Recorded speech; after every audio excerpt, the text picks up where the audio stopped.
Hi guys, hope you're all keeping well. Long time since I posted a video or actually been on a bushcraft trip.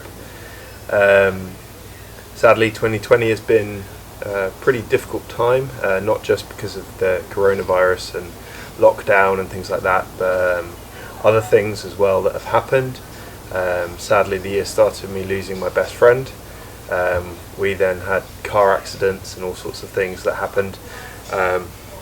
So yeah, not a great year. And after all that blew over, we obviously were stuck inside for a long time. So every trip I had planned, I had some courses I was going to help out on. They have been postponed, as things like trips and adventures and the Bushcraft show, none of that obviously happened. And we also have moved house. So me and Emma have moved to this little flat just outside of London, and it's really lovely. It's got a nice little garden area. Get lots of nice birds to look at, and you can sit out here. I've got a fire pit, I can barbecue, I can carve. So that really has been the saviour for me of lockdown. I've been able to actually get out and practice my carving. So what I thought I'd do is do a little catch-up video with you guys, find out how you all are, and maybe do a little bit of carving. This could be one, could be two videos, we shall see, of actually just doing some carving in the garden. Really, now I have a garden again, get back to the roots of back garden bushcraft, and yeah, do some bushcraft in my back garden. So thought I'd start with showing you a few of the things I've made. I've been doing corona carvings because I've been stuck inside. At our last flat we didn't have a garden, so I was actually just doing it inside, filling Emma's house up with wood chips, bless her. She's very patient, but I made a lot of things, and now obviously I've got a garden, a lot more freedom to do things. So I'll show you a few of the things I've made during lockdown, and then we'll get to actually doing some craft. So here we have a few of the projects that I've been working on. You can see they've all been used in the kitchen since I've made them. Others I've gifted away and given to people, but these are the ones I've made for myself. Okay, so we have oak spoon. This is I believe beech. Yep, beech, which I've used every day since I made it. Cooking spoon with some milk paint, and same with this one. Spatulas, ash, oak. Got a honey dipper in American walnut. Can't remember the wood I used for this one. I think it was cherry. Yes, this is cherry, I believe. Okay, another useful sort of asymmetric eating spoon. Some nice lines. You can see the use on it, but it looks great. Nice little coffee scoop. Finished this one, I believe, yesterday. And then a couple of my sort of signature butter knives that I like to make. So that one's oak and that one's willow. Nice grain on both of them. So yeah, I've been pretty busy with this. I've also been doing online lessons. I teach history and some SEN work for English to help boys with their studies. So I've been doing a lot of online teaching, and this has sort of been in between my lessons that I've been doing this, and in the evenings. So a close-up on a couple of them in a bit more detail. So here we have the apple wood coffee scoop, and this is something that is special because my friend actually gave me the piece of wood. So thank you, Sam, for that. You can see I've got a star engraved in there, and then T for Tom. But I love the grain. I deliberately carved it to allow this nice two-tone sort of colour, and I'm really happy with how that turned out. So I'm going to pop it down there and I'll give you a close-up.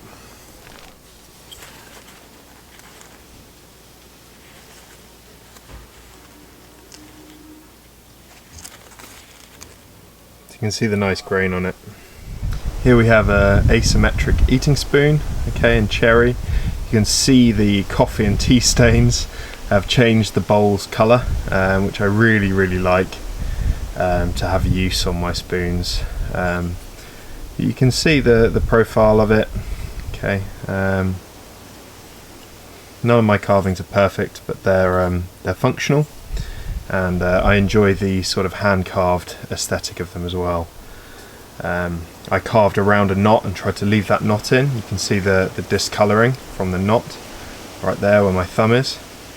Okay, I did that just to make it a little bit more unique looking, but it's a very practical spoon, this one. The asymmetric nature of the bowl makes it very comfortable to use for eating or cereal or just stirring coffee. Okay, so there's a close-up on a couple of my favourites from that batch. I did enjoy using some milk paint, which you can see on the handles here. Okay, we've got a bit of green and a bit of white there, which I've just used just to, again, make them stand out, make them a bit different. So yeah, that's the sort of thing I've been doing to occupy myself. That and a lot of PlayStation. So the observant amongst you will notice that I have an addition to my arm. Now I helped design this, but I finally got a tattoo. It's been on my bucket list for forever. Ever since I was a kid, I used to be like, oh my god, tattoo. So finally got one. And there's a story behind it, so I just wanted to talk to you about it quickly. So the plane was the first tattoo I got, and that was there to sort of be a memorial for my friend. He worked for British Airways. You might have read about the accident on the news at New Year. But yeah, I wanted to have that as a sort of constant reminder of what he meant to me.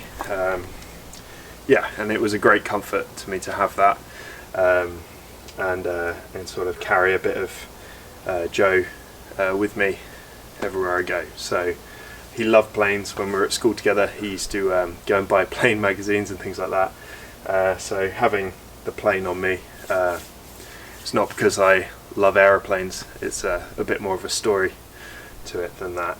And then underneath it I got mountain scene with a tent and a fire, and trees to represent me, so it's like Joe's sort of looking down on us. So to me it means a lot, and yeah, it was important to me to get that, but I thought I'd explain what it meant, so you didn't just think I had a random plane on my arm. Hoping to get an axe at some point underneath it, but got to work on the other half to try and convince her to let me get that to finish it off. Well guys, there's my arm with my tattoo. It's obviously very special to me, and means an awful lot. So yeah, I wanted to show you that. And behind it you can see I've got some lettuce growing. So my girlfriend has really got into growing vegetables, so we're going to have some onions coming up soon. We've got tomatoes growing, chilies, kale, and then obviously herbs and other things like that. So we've really enjoyed doing that. If you're interested in more gardening stuff, my friend Primal Nomad, okay, on YouTube, has been releasing some amazing guides and videos during lockdown about his garden and the produce he's been growing. You will not regret going and checking out his channel for all things bushcraft, gardening, even modifying trucks, things like that. His channel is amazing, so please do me a favour, go over there and hit up Primal Nomad's channel. He's an excellent guy and a really good friend. So yeah, let's get on with what this video is really about and do some carving.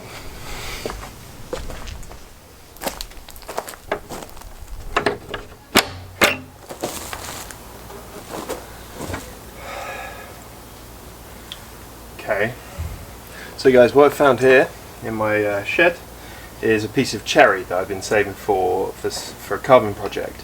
So what I'm going to do is I'm going to tidy this up. You can see these lines down it. That's where the grain's torn out as I split the piece of wood. Okay, so all this is a piece split off a round of cherry. Okay, so yeah, let's take this and clean it up and then draw on our design.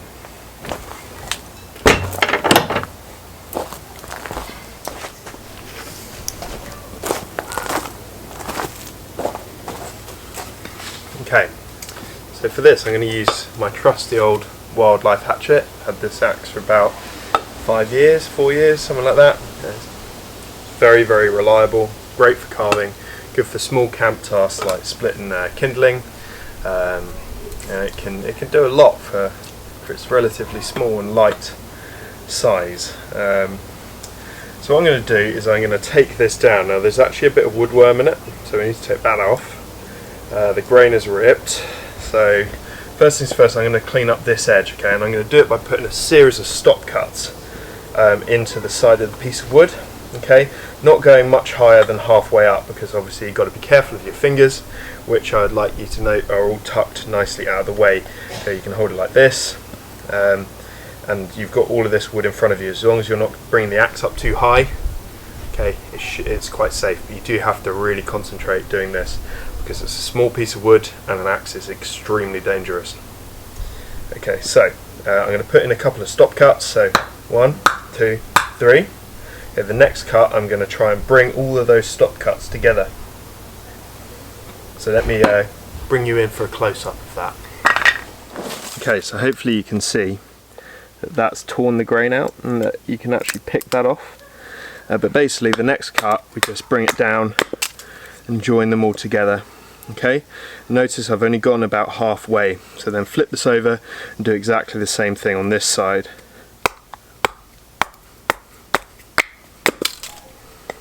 Tied it up, a few more cuts. This axe is a little bit needing a sharpen, but not to the point where it's worth stopping. Okay, so you can see I've cleaned that edge up now.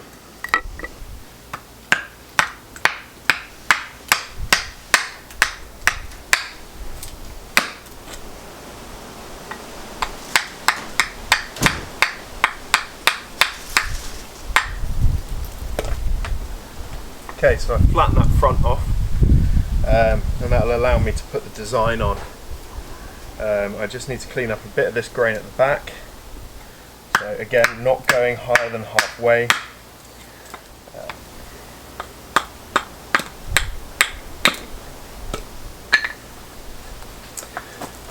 Okay, so now what I have is a little rectangular piece of cherry, free of any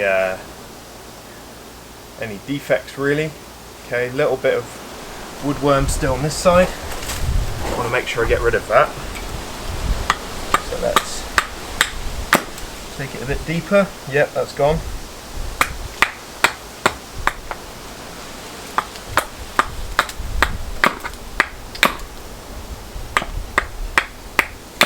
Okay, there we go. I now have the piece of work that I'm going to be working on. So I'm now going to draw on a basic pattern.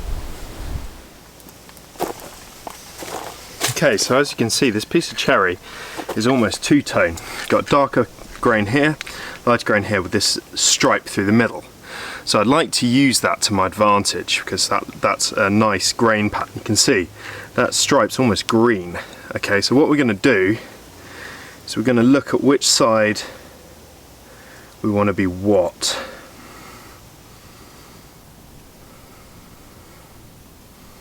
Okay, so there's this little tiny turn in the grain here, so I'm going to make that the blade, because it actually will go the direction of the blade. Okay, so I only ever do this roughly, and it will change shape and size slightly during the design. Okay, so we want it to slope down. It's a handle.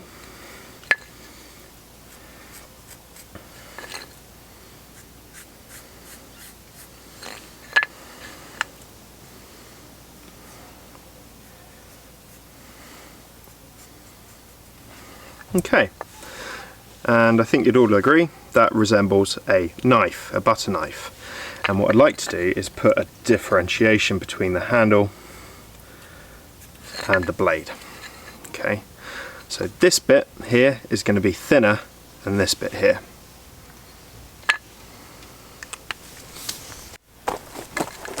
Okay, so now we need to work out what we want to do. So I've labelled this 1. That's just a simple axe cut down there. That's what I'm going to do first. Down here, okay, we've got an arrow coming in and a dotted line. The dotted line means I'm going to saw in. Okay, so I'm going to make a stop cut to just below the line. I'm then going to take this off with an axe. Remember, the grain is traveling in this direction. Okay, it's going along the piece.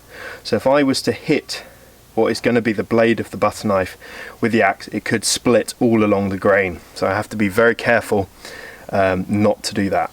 I'm then going to want to take these corners here off with an axe. So this is going to be 2, this is going to be cut 3 and 4. Okay, so 1, 2, 3, 4. Hopefully that's clear what I would like to be doing now.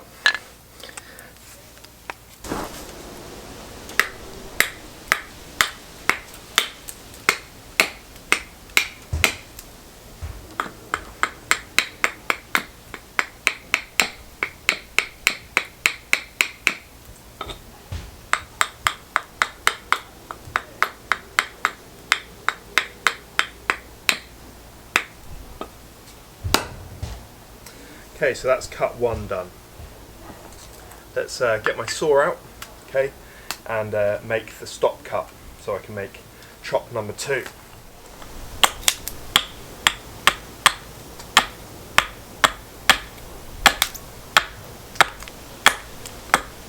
So you can see I'm being very careful not to lift the axe up,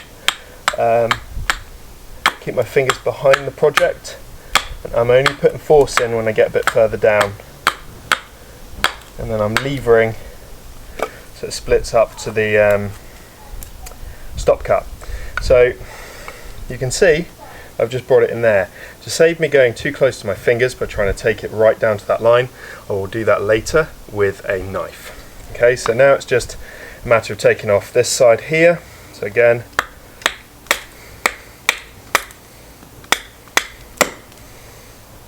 just tidy up this here. Got a bit of wood stuck to my axe. Lovely.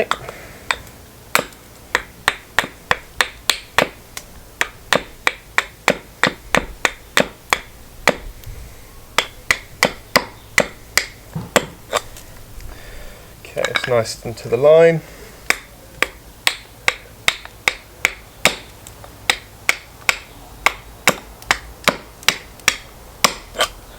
Okay. Don't be afraid if you go over your line in certain places. As I said, it's just a rough estimate. There's been no measuring whatsoever. Okay, just make sure we know where we're going. There you can see, okay, I've pretty much axed out a blank. So that's all axe work to that point. You can see it start to take shape, handle blade, grains where we want it. Okay, so what I'm going to do now, just so that we get rid of this ugly little bit of overbite, I'm going to just quickly take that off with one of my carving knives.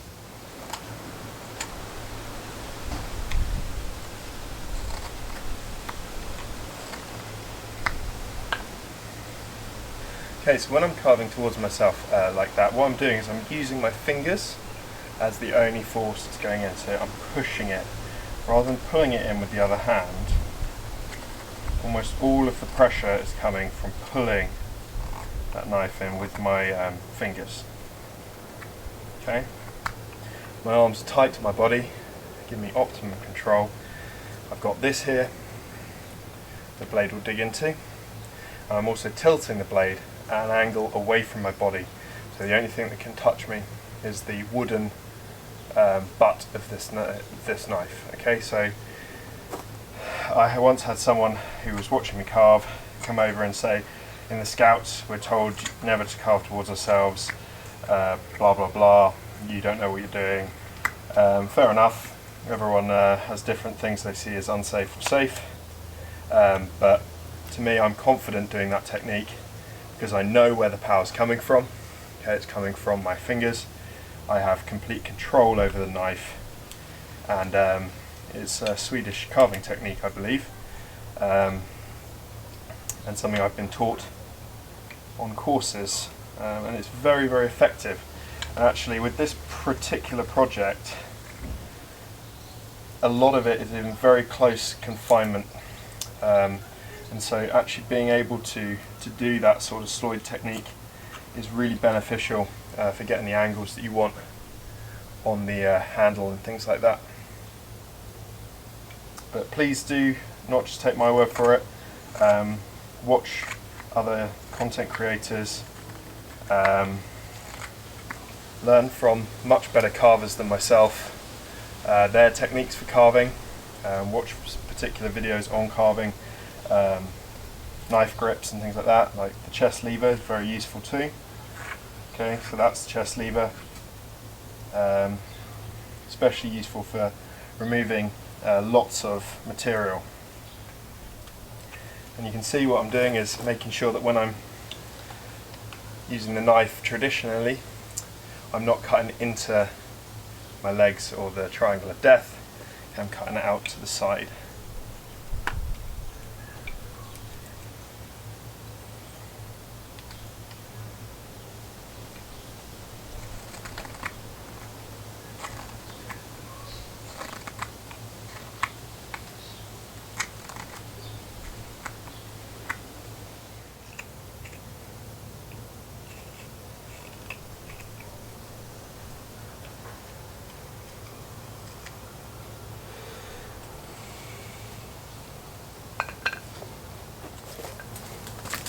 So I'm just going to saw the end off before I cut it up with the knife.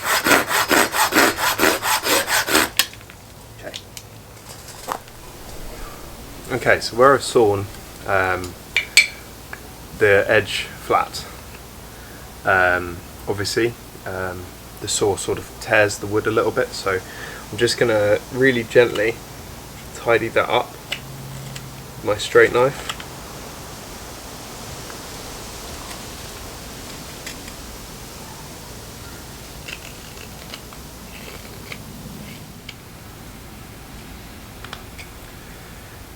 Similarly, where I sawed stop cut, obviously it's not quite up to the line, so I'm just going to spend a bit of time just taking that material off in order to neaten that up a little bit.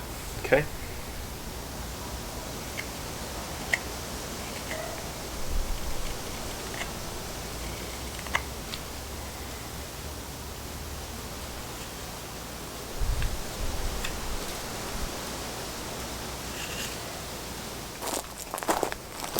Okay, so you can see I'm carving down where I had the saw mark for the stop cut.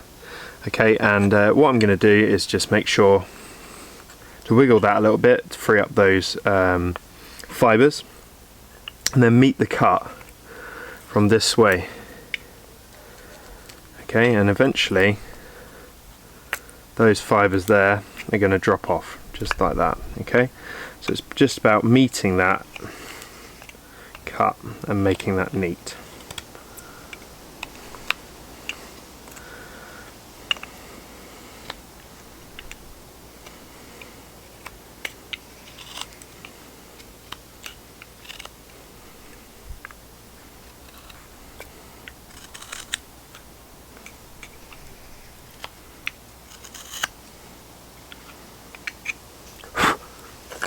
There you go, as you can see, neaten that up. Okay, so now we get into the interesting bit. We want to differentiate the blade from the handle. As you see with most knives, okay, so this full tang knife, you can see the blade tang going the whole way through. Now the handle is notably fatter than the blade. The blade needs to be thinner to cut, and the handle needs to fill your hand to be comfortable. Same with the sloyd knife here. Thinner blade stock to handle, okay, which is obviously designed to fill your hand and be comfortable. We want to mirror that on the butter knife. Okay, at the moment the same thickness the whole way along, and we want to basically mirror what happens with the bushcraft knife, like that. So this has to be fatter than this bit. So how I do that is I take a full tang knife like this, I mark the 45, mark across, and another 45. Okay, so I know where I want the handle to start and the blade to finish. Okay, I then lay my full tang knife across and I do a couple of taps, a little bit of battening. Okay, so we've now made a score. Same here. Lay it on my cut mark. Couple of taps. And you can see now I have made a cut in here and in here. We now have a stop cut which we can carve to.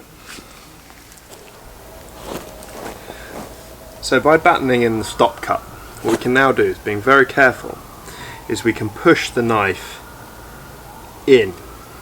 Okay, with no pressure, just a little lever. Okay, we're using our thumb as a leverage point.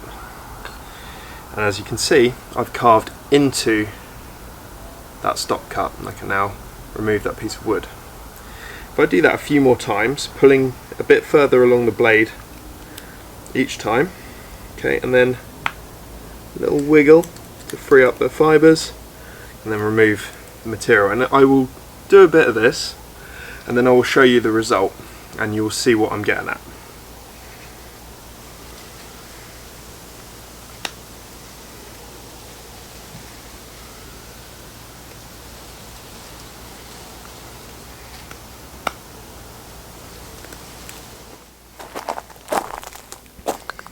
Okay, so now you can see what I've done is I had a stop cut which I battened in, and I've now carved towards that stop cut to start thinning the blade.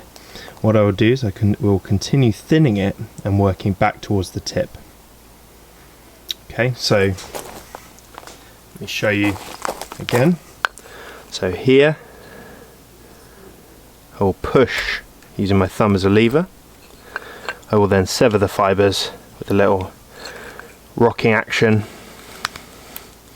and I will continue to work towards that stop cut. Then when I get to about halfway, I can turn the blade around and I can take material off the blade in a more traditional sense. Remember, the goal here is to thin that blade profile. Right, so we're making some progress. You can see the difference, right? So I've taken this side of the blade down. You can see there's a definite step from the handle to the blade. Okay, this side I haven't yet done. Now to do this side, you have to be a little bit more careful, because obviously you can do some push cuts like that and just really take your time, but some of this will have to be working quite close to your body, or doing the towards you cuts that I showed you earlier. So this side is the bit to be really careful of when you're trying to thin out the blade. Okay, so I'm going to do that, and it will take some time, so I'm going to bring you back once that's done.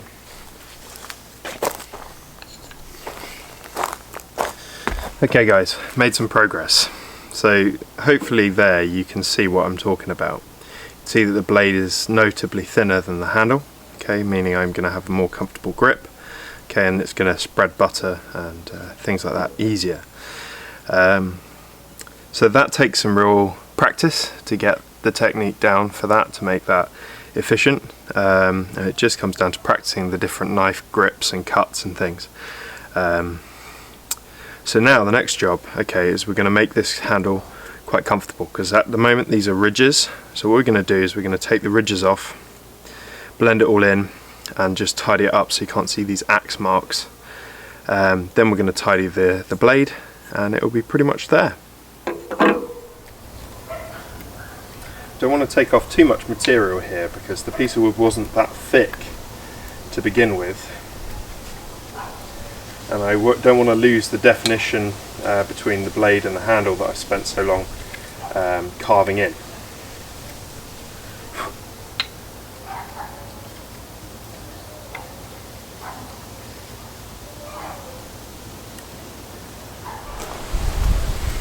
Okay guys, so what I've done is I've rounded one side by just taking edges off, okay, so just beveling things.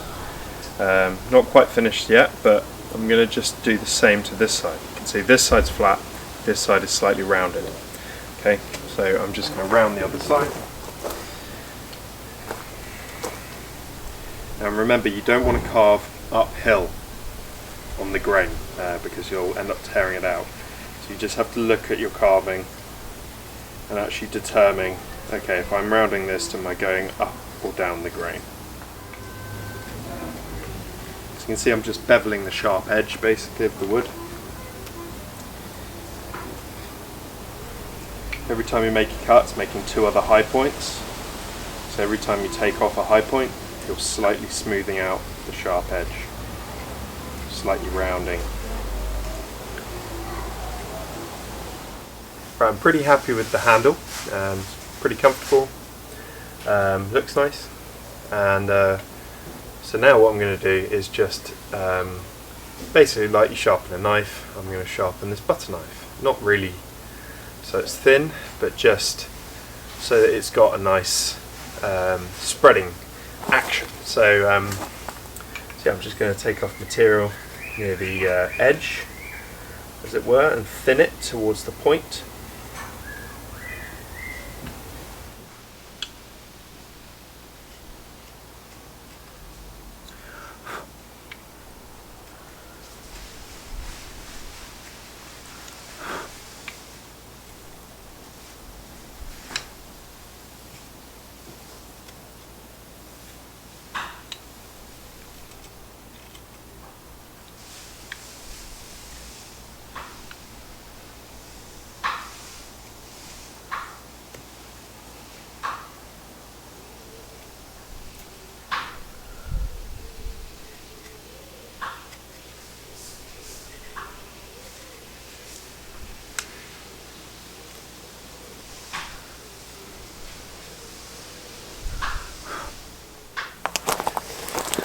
Okay fellas, so what I've done is I've tidied it up, all knife finish. It's not perfect, but it's pretty damn comfortable.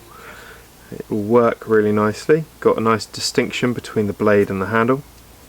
I like the shape. My Ben Orford carving knife there did very well. So now, a couple of last things I want to do. I want to engrave my initial on the blade, and I would like to buff it, okay, with a rounded object. So you could use the back of a spoon, you could use a bit of antler, even a pen or a glass bottle. Okay, so what I'm going to do is I'm just going to quickly engrave a T on this.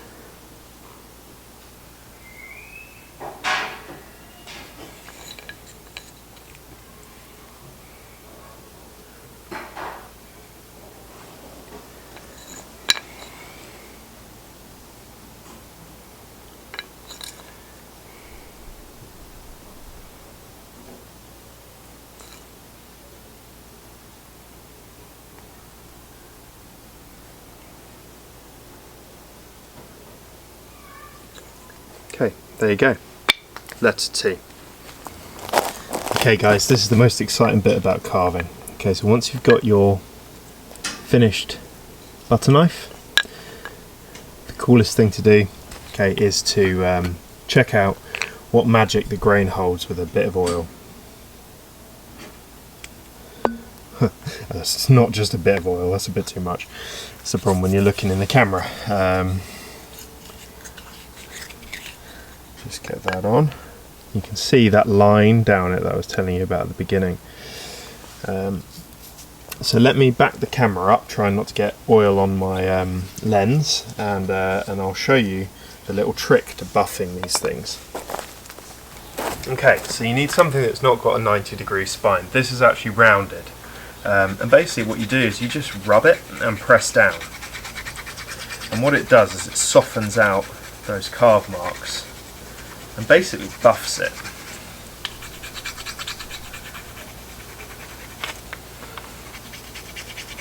Be really careful if you're using a sharpened tool for this. I have a better option in my little carving utensil pack actually. So this is a fire steel I made myself with some antler. Put the knife away. Basically you just take that rounded object, putting some downward pressure, go all over it, and it really does give a nice finish to something that you've used just a knife on.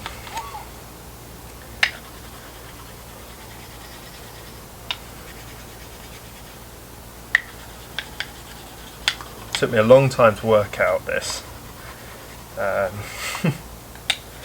I read somewhere about using a rounded object and tried it and haven't looked back. Okay, that is the finished article. One butter knife, and I will continue to add some layers of oil to this and just start using it, and it will pick up a nice patina and it will be a good companion in the kitchen. So I hope you've enjoyed this video. Hopefully it's given some ideas for projects, or if you haven't carved before, maybe something you might be interested in doing. It's really fun, very good for clearing your mind of worry and things like that.